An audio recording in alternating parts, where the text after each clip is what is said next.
Универсиада халықаралық университеттік спорт федерациясының ұйымдастыруымен студенттер арасында өтетін дүниежүзілік спорт ойындары. Мыңдаған талантты жастардың басын қосатын бұл тартысты бәсекелер 2 жылда бір өтеді. Универсиада жеңімпаздары алтын, күміс және қола медальдармен марапатталады. Оған студенттер, аспиранттар және жоғарғы оқу орны түлектері қатысады. Қатысушылардың жас аралығы 17-ден 28 жасқа дейін. Алғашқы универсиада ойындары 1960 жылы Францияның Шамони қаласында өтті. Оған әлемнің 16 елінен 145 спортшы қатысып, 39 медаль жиынтығы сарапқа салынды. Ассалаумағалейкум, құрметті телекөрермендер. Көптен күткен бүкіл әлемдік 28-ші қысқы универсиадада келіп жетті. Әлемнің 57 елінен 2000-нан аса спортшы бақ сынайтын бұл айтулы бәсекенің әр сатын Асыл Арнаның түсірілім тобы да өздеріңізге ұсынбақ. Арнамыздан алыстамаңыздар. Әлем назарын салған бұл үлкен шараның ашылу салтанаты Алматы Арена мұз сарайында болып өтті. Онда елбасы Нұрсұлтан Әбішұлы Назарбаев өзі арнайы келіп қатысып, қонақтарға және спортшыларға жарыста үлкен табыстар тіледі.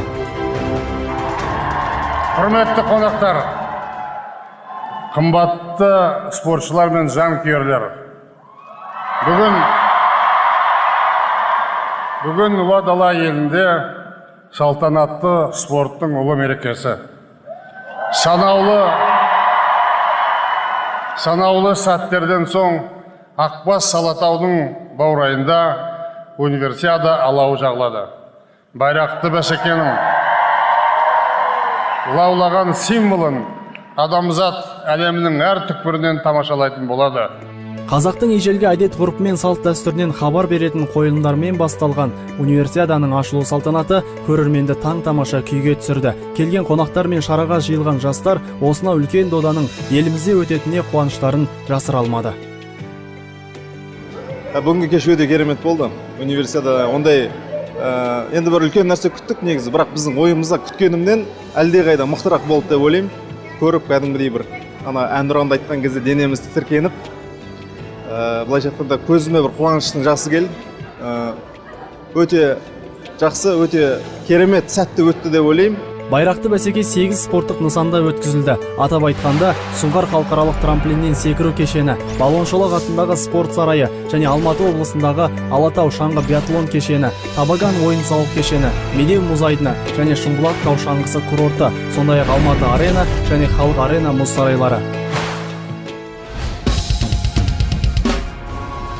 Айта кеткен жөн, универсиада қарсаңында салынған арнайы нысандар енді ел игілігіне жарамақ. Қысқы спорт ойындарына арнап бой көтерген ойын нысандары келешекте түрлі жарыстар өткізіп тұруға да өте қолайлы. Сонымен қатар жастарымызды қысқы спорт түрлеріне тартуға да ықпал етпек. Тізе берсек пайдалы тұстары мен мұндалап шыға береді. Әрине олардың нәтижесі уақыттың еншісінде. Ал осы қысқы универсиада аяқталғаннан кейін Алатау ауданында салынған атлетикалық ауылдың 2000-ға жуық пәтері тұрғындарға таратылатыны көңілге қуаныш сыйлайды. Универсиада қарсаңында ойындардың 12 түрінен барлығы 86 медаль жиынтығы сарапқа салынды. Олар тау шаңғы спорты, шаңғы жарысы, биатлон, мәнерлеп сырғанау, шорт-трек, шайбалы хоккей, керлинг, сноуборд, фристайл, шаңғы мен трамплиннен секіру, конькимен жүгіру спорты, шаңғы қос сайысы. Осы спорттық ойындардың барлығына елімізден 175 спортшы қатысады. 28-ші бүкіл әлемдік қысқы универсиаданың алғашқы күні шаңғышылар ойынымен басталды. 8 медаль сарапқа салынған жарыста қазақ елінің спортшылары бір күміс, 2 қоланы қоржынға салып, көшбасшылар қатарынан көрінді. Жарыстың екінші күнінің қазандығы одан сайын қайнай түсті. Әлемнен сайланып келген сайып-қырандар тартысты сайыстарда бар өнерін ортаға салып жатты. Ел рухы мен ұлт намысы үшін қазақ елінің спортшылары да туған жердің төсінде дес беріп қалмай, Қазақстанның туын биікте желбіретті. Алты құрлық назарын салған әлемдік ойындарды тамашалау үшін шетелдік қонақтармен қатар Алтай мен Атыраудың арасын жалғаған ағайындар да Алып шаһардың сыйлы мейманы болды. Көптеген көрермендер жарыс күндері арнайы нысандарға ағылып жатты. Тіпті жарыс нысандарында бос орын қалмай жатқан кездерде болды. Универсиада ойындарында қазақ елінің спортшылары ел үмітін ақтады. Жарыстың алғашқы күнінен бастап Қазақстан құрамасының жүлде қоры тек молая түсті. Ал екінші күнде алғашқы алтын медальді биатлон жарысынан Алина Райкова алды. Ол 15 шақырымдық жекелей сында топ жарып, Универсиада ойындарының 2 дүркін чемпионы атанды. Как я уже говорила, биатлон непредсказуемый вид. Биатлон ерекше спорт түрі. Мұнда әр спортшыны мәреге дейін мұқият қадағалау керек. Алматының биатлон трассасы әлемдегі ең күрделі трасса. Мен Қазақстанның мұнда әлі талай халықаралық ойындарды өткізе алатынына сенімдімін. Международные соревнования такого уровня. Совершенствоваться. Биікті бағындыру ешқашан кеште кетпейді. Әр спортшы ұсақ-түйек қателіктерін толықтыру арқылы жеңістерге жетеді. Осыдан кейін Жапонияда Азия елдері бойынша жарыстар өткізіледі. Онда да ел мерейін арттыру үшін барымды саламын. И на чемпионате мира, тоже постараюсь бороться за медали. Көзді ашып жұмғанша 28-ші бүкіләлемдік қысқы универсиаданың кезекті күнделігі жабылуға таяды. Ел үмітін арқалап, бар өнерін ортаға салған жалынды жастар байрақты бәсекелерде аянып қалмады. Апта бойы өткізілген жарыстың қорытындысы анықталды. Аллаға шүкір, еліміз жалпы құрамалық есеп бойынша 11 алтын, 8 күміс, 17 қоланы еншілеп, 36 медальмен Ресейден кейінгі екінші орынды иеленді. 4 күл дүние көз тіккен айтулы додада спортшыларымыз әлемге өз шеберліктерін мойындатты.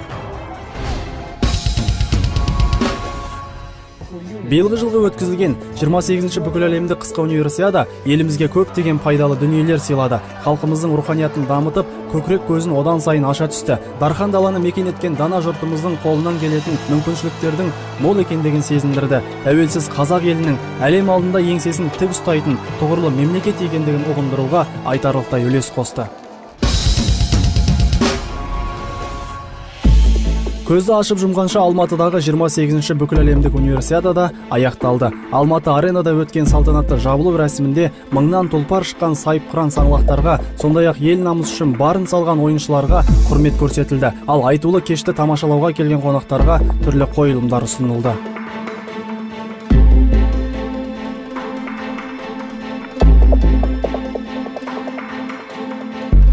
Жалпы спортшылар шеруіне 57 елден 2000-нан аса спортшы қатысты. Мыңдаған көрермен спорт думанының майталмандарын, соның ішінде қазақстандық ойыншыларды ду қол шапалақпен қарсы алды.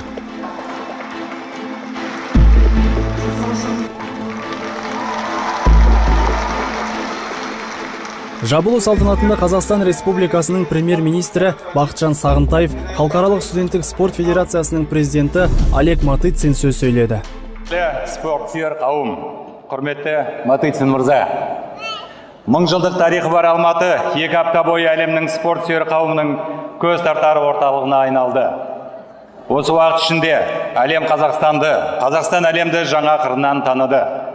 Халықаралық қауымдастық халқымыздың тамыры терең мәдениеті мен қанына біткен қонақжайлығын, үздіксіз даму мен әлемдік бәсекелестіктегі қайратын сезді. Алматы универсиадасы әлем спортының тарихына өзіндік ізін қалдырды. Дүбірлі доданың салтанатты ашылу рәсімінде елбасы Нұрсұлтан Назарбаев спорт, бейбітшілік пен татулықтың, ынтымақтастық пен тілектестіктің символы. Жер жаһан көз тіккен бұл универсиада нағыз жастық жігердің аламаны, жарқын жеңістердің бастауы, болашақ олимпиада чемпиондарының мектебі деген болатын. Халықаралық студенттік спорт федерациясының президенті Олег Матыцин мырза биылғы жылғы Алматыда өткізілген универсиада осыған дейінгі ойындардың ішіндегі ең үздігі болғандығын тілге тиек етті. Елбасына, Алматы қаласы әкіміне, ұйымдастырушыларға ерекше алғысын білдірді. Қайырлы кеш, Алматы!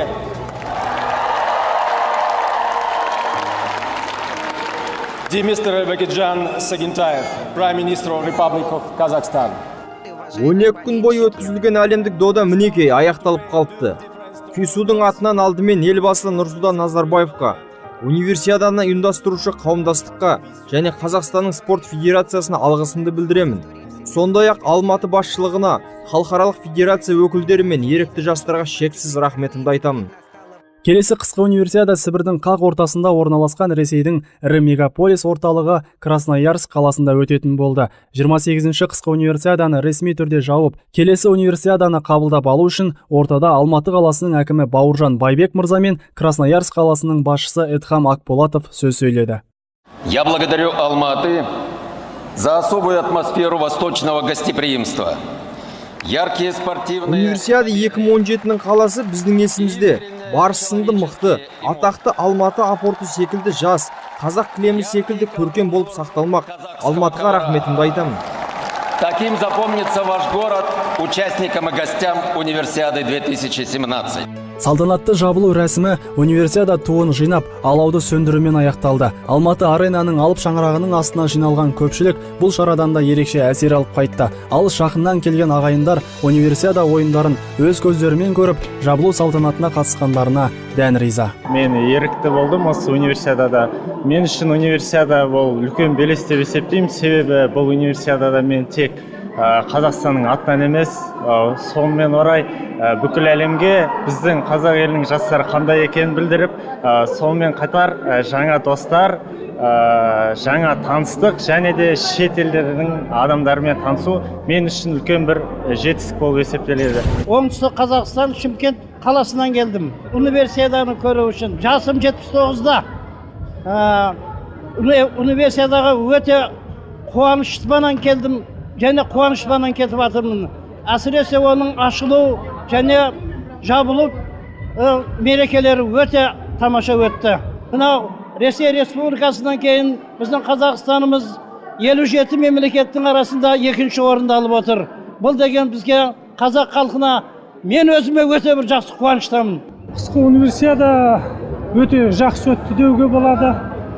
Бізде бірінші рет болып тұр, сондықтан да барлық жағынан дайындығымыз да жақсы болды. Ауа райы да көмектесті деп ойлаймын. Алматыда биыл қар мол жауып, мына қысқы универсиадаға қарсы. Осындай жарыстарда енді қашанда жүлделі орындардан көріну керек. Екінші орын алды Қазақстан. Бұл деген өте үлкен жетістік деп ойлаймын. Очень зрелищное мероприятие, много эмоций, на самом деле много. Өте керемет ойындар болды. Мен қазақ жастарының көтеріңкі көңіл күйіне риза болдым.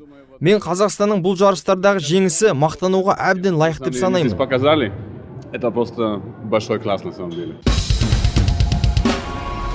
Мінекей құрметті телекөрермен, төрткүл дүние назарын салған бүкіл әлемдік қысқы универсиадада өз мәресіне жетті. Еліміз жалпы командалық есеп бойынша Ресейден кейінгі екінші орынды иеленді. Енді дәл осындай байрақты бәсеке Ресейдің Красноярск қаласында болмақшы. Онда да спортшыларымызға толағай табыстар тілейміз. Еліміз тек қана жеңісті тұғырлардан көріне берсін. Күніміз шуақты, деніміз қуатты болсын ағайын.